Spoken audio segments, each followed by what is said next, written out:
Welcome students. देखिए आज मैं आप लोगों को बताऊंगा वन डायमेंशन इलास्टिक कोलिजन।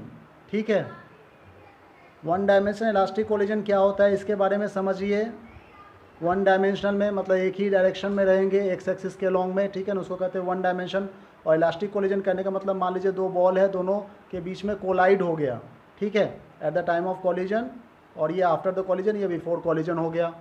तो इसको ज़रा सा समझ लीजिए, इसमें क्या कहना चाह रहा है। ये m1 m2 दो बॉडी है, इसकी इनिशियल वेलोसिटी u1 है, इसकी इनिशियल वेलोसिटी u2 है बिफोर कॉलिजन। ये हो गया at the time of collision, दोनों कोलाइड कर गया है, और आफ्टर कॉलिजन दोनों की वेलोसिटी अलग अलग हो गई है v1 v2। ये बात समझ में आ रही है आपको, ठीक है ना। तो मान लो u1 ग्रेटर देन u2 है, इस तरह के वेलोसिटी इसकी ज़्यादा है, तो ये इसको कोलाइड कर जाएगा, इसको टक्कर मार देगा, ठीक है, और आफ्टर कॉलिजन इसकी वेलोसिटी अलग अलग हो गई। तो यदि लीनियर मोमेंटम की बात करें, मोमेंटम मतलब होता है मास इनटू वेलोसिटी। ये फर्स्ट बॉडी का हो गया m1 u1, सेकंड बॉडी का हो गया m2 u2, ठीक है। तो total linear momentum before collision ये m1 u1 plus m2 u2 हो जाएगा। उसी तरह से total linear momentum after collision m1 v1 plus m2 v2 हो जाएगा, ठीक है। तो क्या कह रहा है, according to law of conservation of linear momentum. Law of conservation of linear momentum क्या होता है इसको जैसा समझ लीजिए। ये होता है m1 u1 plus m2 u2 equal to m1 v1 plus m2 v2, ठीक है ना। Conservation of linear momentum before collision after collision is equal conserved है ना, इसलिए इक्वल हो जाएगा। तो ये देखिए पहला ही क्वेश्चन बन गया। ये तो आप लोगों ने 9th में ही पढ़ चुका था, यहाँ तक कोई दिक्कत नहीं होनी चाहिए, ठीक है ना। अब देखिए 11th का टॉपिक, यहाँ पर हम लोग काइनेटिक एनर्जी देखेंगे। काइनेटिक एनर्जी क्या कह रहा है, ये देखिए m1 कॉमन ले लो दोनों में, तो u1 माइनस v2 हो जाएगा। यहाँ भी m2 को कॉमन लें तो v2 माइनस u2 हो जाएगा, है कि नहीं। यहाँ पर v1 होगा, ठीक है, ये बात समझ में आ रही है। ये v1 को इधर ले गए ना, तो u1 माइनस v1 हो गया। तो अब यदि यहाँ पर देखिए मास भी आ गया, वेलोसिटी, काइनेटिक एनर्जी के लिए हम लोग क्या करते हैं, काइनेटिक एनर्जी भी इलास्टिक कोलिजन में कंजर्व्ड होता है, ठीक है ना। मतलब बिफोर कोलिजन आफ्टर कोलिजन दोनों ही इक्वल होगा। ये यहाँ तक आपको पढ़ना है, ठीक है।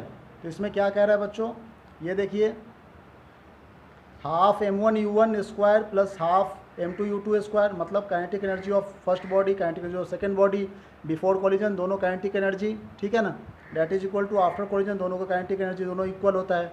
क्यों इक्वल होता है, क्योंकि इसमें इलास्टिक कोलिजन्स में काइनेटिक एनर्जी का लॉस नहीं होता है, ठीक है, ये कंजर्व्ड होता है, इसलिए ये दोनों आपस में इक्वल होते हैं।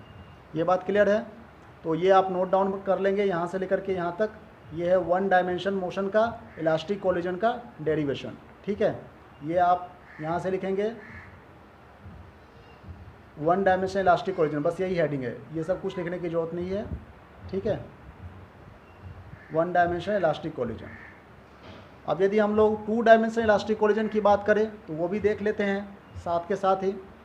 यहाँ देखिए एक्सप्रेशन फॉर इलास्टिक कोलिजन, ठीक है, इन टू डायमेंशन। टू डायमेंशन में इलास्टिक कोलिजन कैसा होता है, वन डायमेंशन मतलब स्ट्रेट लाइन, टू डायमेंशन मतलब एक्स एक्सिस वाई एक्सिस दोनों ही रहेगा। एक प्लेन की बात कर रहे हैं, ठीक है ना। तो प्लेन में इलास्टिक कोलिजन क्या होगी ये हम लोग देखेंगे अभी। ये देखिए ये डायग्राम, इसमें क्या कह रहा है कि ये m1 u1 एक मास है, m1 बॉडी, इसकी वेलोसिटी u1 है, इसकी वेलोसिटी, इससे ये बॉडी रेस्ट में है m2, ठीक है ना। तो ये इसको टकरा जाएगा, इसको कोलाइड कर जाएगा। बात समझ में आ रही है।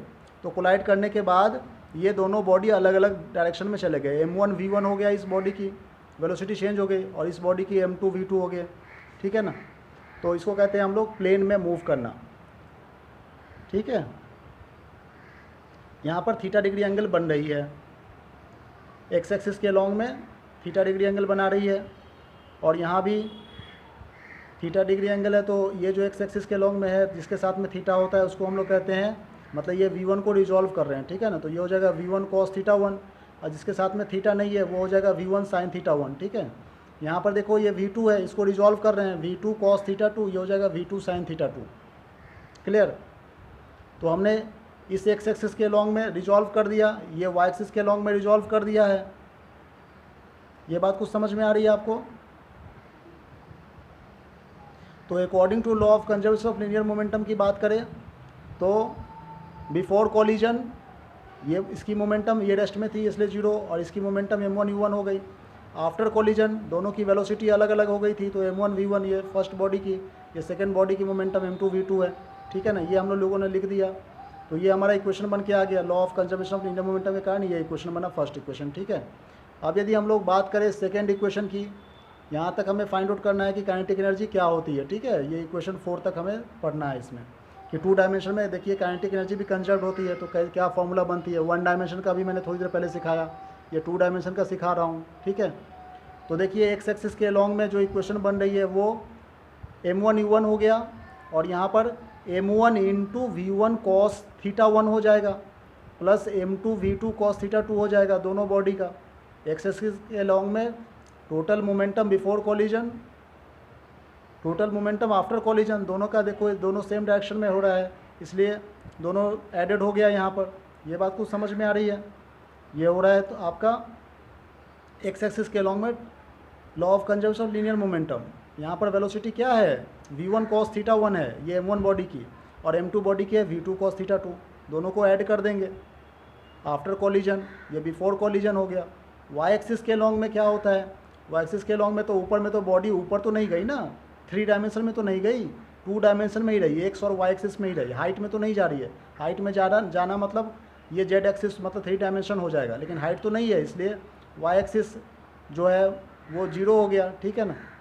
तो अब यहाँ पर y कंपोनेंट के लॉन्ग में देखा जाए तो एक तो momentum m into V1 sine theta 1 इस डायरेक्शन में, प्लस y के डायरेक्शन में, तो एक माइनस y के डायरेक्शन में है तो माइनस साइन लगेगा, इसकी हो जाएगी m2 v2 साइन थीटा 2, ठीक है ना।